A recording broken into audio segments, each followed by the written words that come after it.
भगवान श्रीनाथ जी की जय। राजस्थान के गवर्नर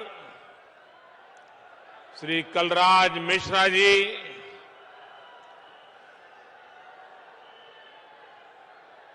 मुख्यमंत्री मेरे मित्र श्रीमान अशोक गहलोत जी, विधानसभा के स्पीकर श्रीमान सीपी जोशी जी, राज्य सरकार के मंत्री श्री भजनलाल जाटव जी, संसद में मेरे साथी और राजस्थान भाजपा के अध्यक्ष श्री चंद्र प्रकाश जोशी जी, संसद में सारे साथी बहन दिया कुमार जी,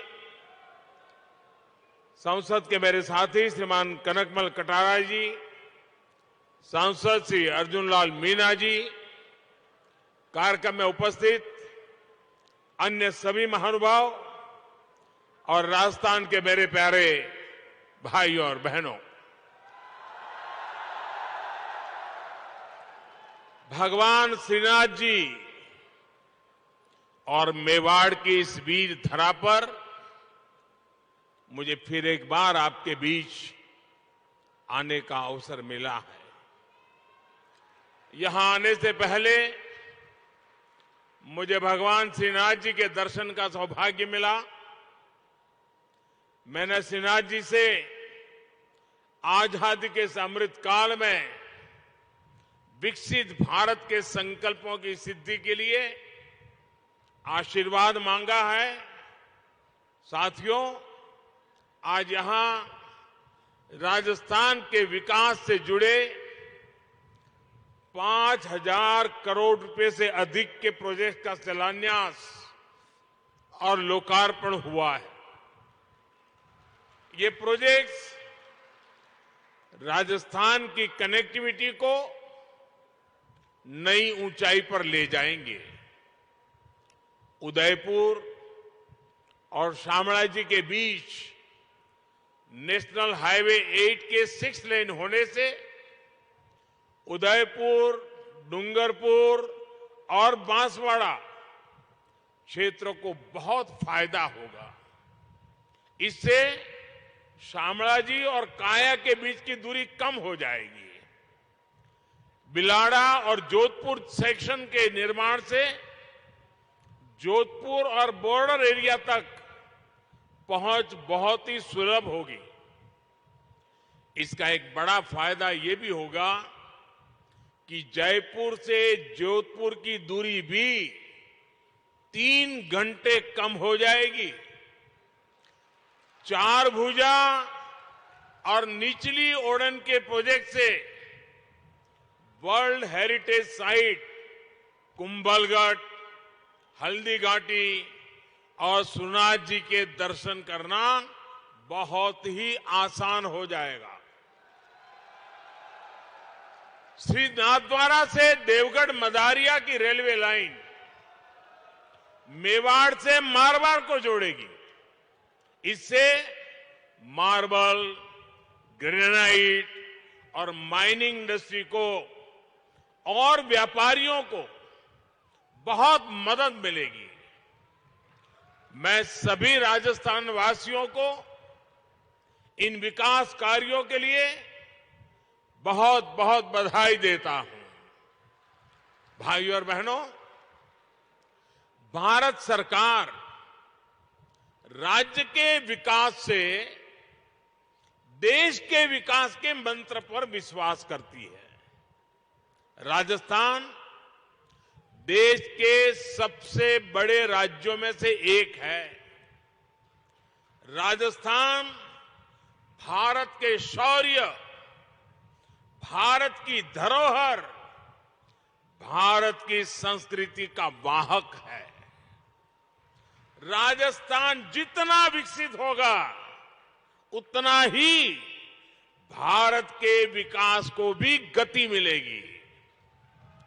और इसलिए हमारी सरकार राजस्थान में आधुनिक इंफ्रास्ट्रक्चर पर सबसे अधिक बल दे रही है।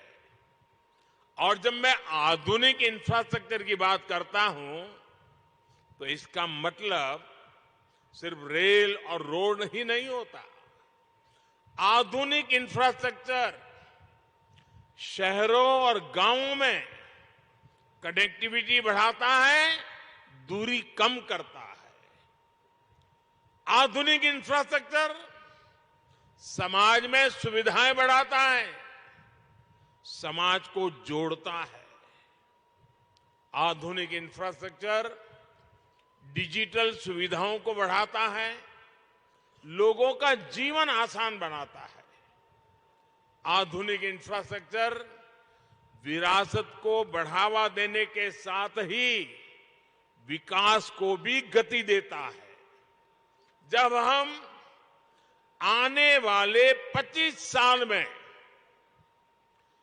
विकसित भारत के संकल्प की बात करते हैं तो उसके मूल में यही इंफ्रास्ट्रक्चर एक नई ताकत बनकर के उभर रहा है।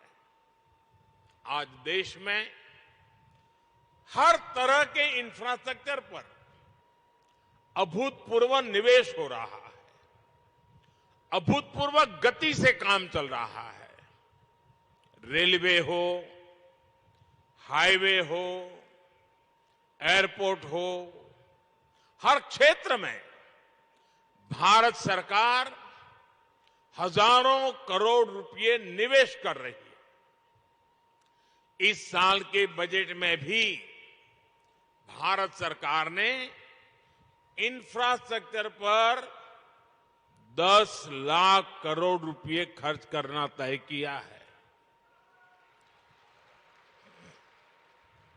साथियों, जब इंफ्रास्ट्रक्चर पर इतना निवेश होता है तो इसका सीधा प्रभाव उस क्षेत्र के विकास पर होता है, उस क्षेत्र में रोजगार के अवसरों पर होता है। जब नई सड़कें बनती हैं, नई रेल लाइनें बनती हैं, जब गांव में पीएम आवास योजना के करोड़ों घर बनते हैं, करोड़ों शौचालय बनते हैं, जब गांव में लाखों किलोमीटर ऑप्टिकल फाइबर बिछता है, हर घर जल इसके लिए पाइप बिछाया जाता है, तो इसका लाभ जो स्थानीय छोटे मोटे व्यापारी होती हैं, जो इस प्रकार की चीजों को सप्लाई करते हैं, उन छोटे मोटे दुकानदारों को भी, उस इलाके के श्रमिकों को भी इसके कारण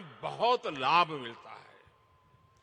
भारत सरकार की इन योजनाओं ने अर्थव्यवस्था को एक नई गति दी है। लेकिन साथियों, हमारे देश में कुछ लोग ऐसी विकृत विचारधारा के शिकार हो चुके हैं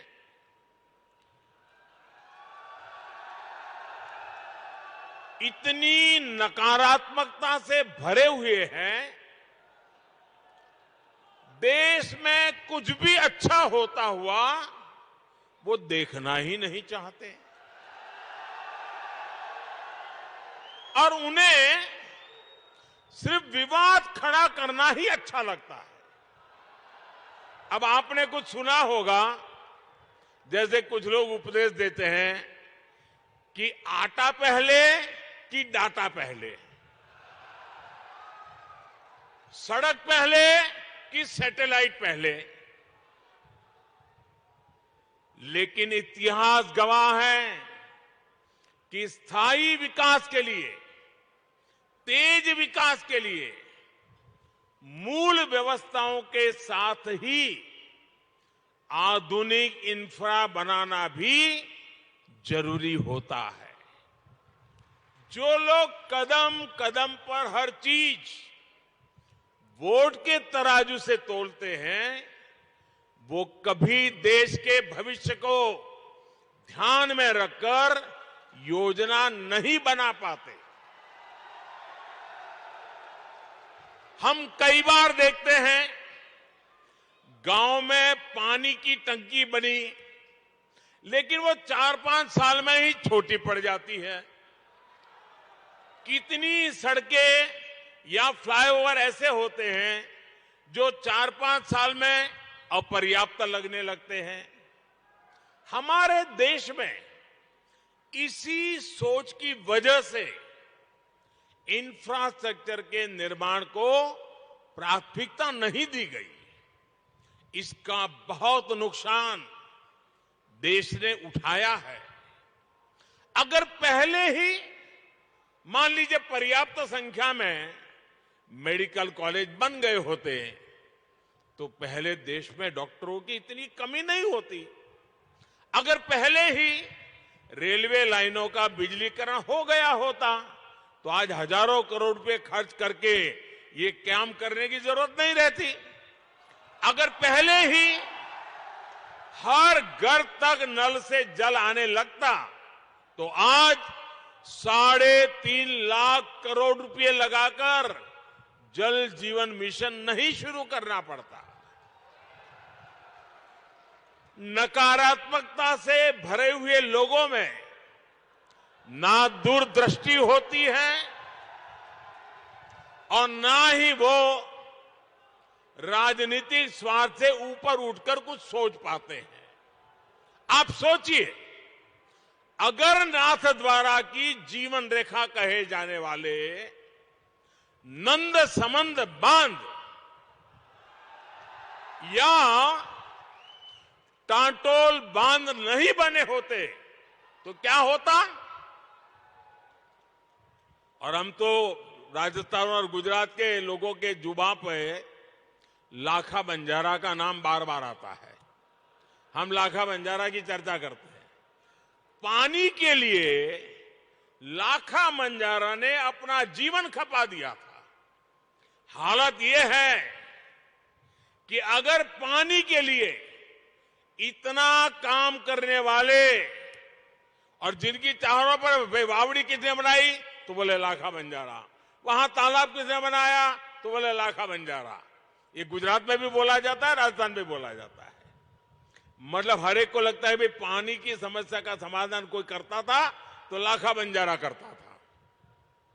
लेकिन आज हालत यही है कि यही लाखा बंजारा चुनाव में खड़ा हो जाए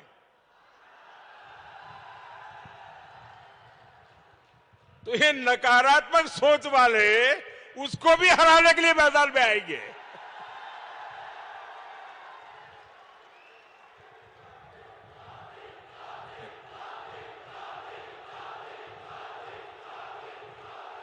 उसके लिए भी पॉलिटिकल पार्टियों का जमघट इकट्ठा करेंगे। साथियों, दूरदृष्टि के साथ इंफ्रास्ट्रक्चर नहीं बनाने का नुकसान राजस्थान ने भी बहुत उठाया है। इस मरुभूमि में कनेक्टिविटी के अभाव में आना जाना कितना मुश्किल होता था ये आप भली भांति जानते हैं। और ये मुश्किल सिर्फ आने जाने तक सीमित नहीं थी, बल्कि इससे खेती, किसानी, व्यापार, कारोबार सब कुछ मुश्किल था। आप देखिए, प्रधानमंत्री ग्रामीण सड़क योजना साल 2000 में अटल जी की सरकार ने शुरू की थी। इसके बाद 2014 तक लगभग 3,80,000 किलोमीटर ग्रामीण सड़कें बनाई गई। बावजूद उसके देश के लाखों गांव ऐसे थे जहां सड़क संपर्क से कटे हुए थे। 2014 में हमने संकल्प लिया कि हर गांव तक पक्की सड़कें पहुंचाकर रहेंगे। पिछले 9 वर्ष में ही हमने लगभग 3.5 लाख किलोमीटर 9 वर्ष में 3.5 लाख किलोमीटर नई सड़कें गांवों में बनाई। इनमें से 70,000 किलोमीटर से अधिक सड़कें यहां अपने इस राजस्थान के गांवों में बनी है।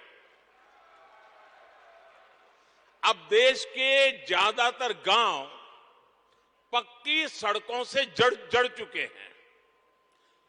आप कल्पना करिए, अगर यही काम पहले हो गया होता तो गांव कस्बों में रहने वाले हमारे भाइयों बहनों को कितनी आसानी हो गई होती। साथियों, भारत सरकार आज गांवों तक सड़क पहुंचाने के साथ ही शहरों को भी आधुनिक हाईवे से जोड़ने में जुटी है। 2014 से पहले देश में जिस गति से नेशनल हाईवे का निर्माण हो रहा था, अब उससे 2 गुनी तेजी से, डबल स्पीड से काम किया जा रहा है। इसका भी लाभ राजस्थान के अनेक जिलों को मिला है।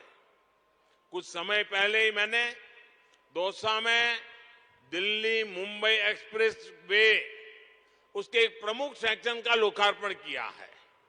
भाई और बहनों, आज भारत का समाज आकांक्षी समाज है, एस्पिरेशनल सोसाइटी है। आज 21वीं सदी के इस दशक में लोग कम समय में ज्यादा से ज्यादा दूर तक पहुंचना चाहते हैं, ज्यादा से ज्यादा सुविधाएं चाहते हैं। सरकार में होने के नाते ये हम सभी का दायित्व है कि भारत के लोगों की इस आकांक्षा को, राजस्थान के लोगों की इस आकांक्षा को हम सब मिलकर के पूरा करें। हम सब जानते हैं कि सड़क के साथ ही कहीं जल्दी आने जाने के लिए रेलवे कितनी जरूरी होती है। आज भी गरीब या मध्यम वर्ग को सपरिवार कहीं जाना है तो उसकी पहली पसंद रेल ही होती है। इसलिए आज भारत सरकार अपने दशकों पुराने रेल नेटवर्क को सुधार रही है, आधुनिक बना रही है। आधुनिक ट्रेनें हो, आधुनिक रेलवे स्टेशन हो, आधुनिक रेलवे ट्रैक्स हो, हम हर स्तर पर एक साथ चारों दिशाओं में काम कर रहे हैं। आज राजस्थान को भी उसकी पहली वंदे भारत एक्सप्रेस मिल चुकी है। यहां मावली मारवाड़ गेज परिवर्तन की मांग भी तो कब से चल रही थी, ये पूरी हो रही है। इसी तरह अहमदाबाद उदयपुर के बीच पूरे रूट को ब्रॉडगेज में बदलने का काम भी कुछ महीने पहले पूरा हुआ है। इस नए रूट पर जो ट्रेन चल रही है उसका बहुत लाभ उदयपुर और आसपास के लोगों को हो रहा है। साथियों, पूरे रेल नेटवर्क को मानव रहित फाटकों से मुक्त करने के बाद हम अब तेजी से पूरे नेटवर्क का बिजलीकरण कर रहे हैं। हम उदयपुर रेलवे स्टेशन की तरह ही देश के सैकड़ों रेलवे स्टेशनों को आधुनिक बना रहे हैं, उनकी कैपेसिटी बढ़ा रहे हैं और इन सबके साथ ही हम मालगाड़ियों के लिए special track, dedicated freight corridor बना रहे हैं। साथियों, पिछले 9 वर्षों में राजस्थान का रेल बजट भी 2014 की तुलना में 14 गुना बढ़ा है। बीते 9 वर्षों में राजस्थान के लगभग 75% रेल नेटवर्क का बिजलीकरण किया जा चुका है। यहां गेज परिवर्तन और दोहरीकरण का बहुत बड़ा लाभ डूंगरपुर, उदयपुर, चित्तौड़, पाली, सिरोही और राजसमंद जैसे जिलों को मिला है।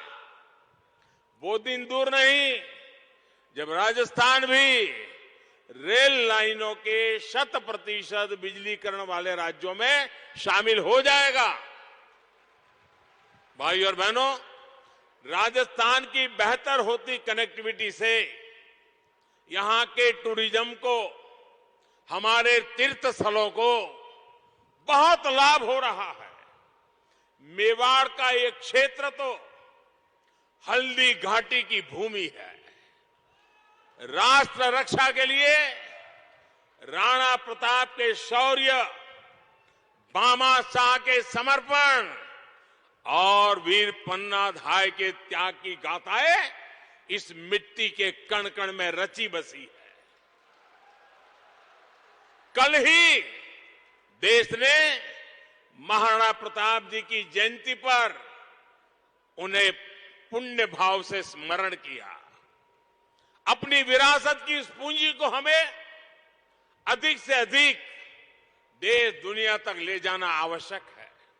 इसलिए आज भारत सरकार अपनी धरोहरों के विकास के लिए अलग अलग सर्किट पर काम कर रही है।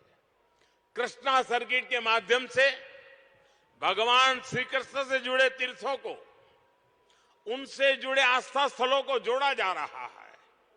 यहां राजस्थान में भी गोविंद देव जी, खाटू श्याम जी और श्रीनाथ जी के दर्शनों को आसान बनाने के लिए कृष्ण सर्किट का विकास किया जा रहा है। भाइयों और बहनों, भारत सरकार सेवा भाव को ही भक्ति भाव मानकर दिन रात काम कर रही है। जनता जनार्दन का जीवन आसान बनाना हमारी सरकार के सुशासन की प्राथमिकता है। हर नागरिक के जीवन में सुख, सुविधा और सुरक्षा को कैसे विस्तार हो, इसके लिए निरंतर काम चल रहा है। श्रीनाथ जी का आशीर्वाद हम सभी पर बना रहे, इसी कामना के साथ आप सभी को विकास कार्यों की फिर से एक बार बहुत बहुत बधाई देता हूं। बहुत बहुत धन्यवाद। भारत माता की, भारत माता की, भारत माता की। धन्यवाद।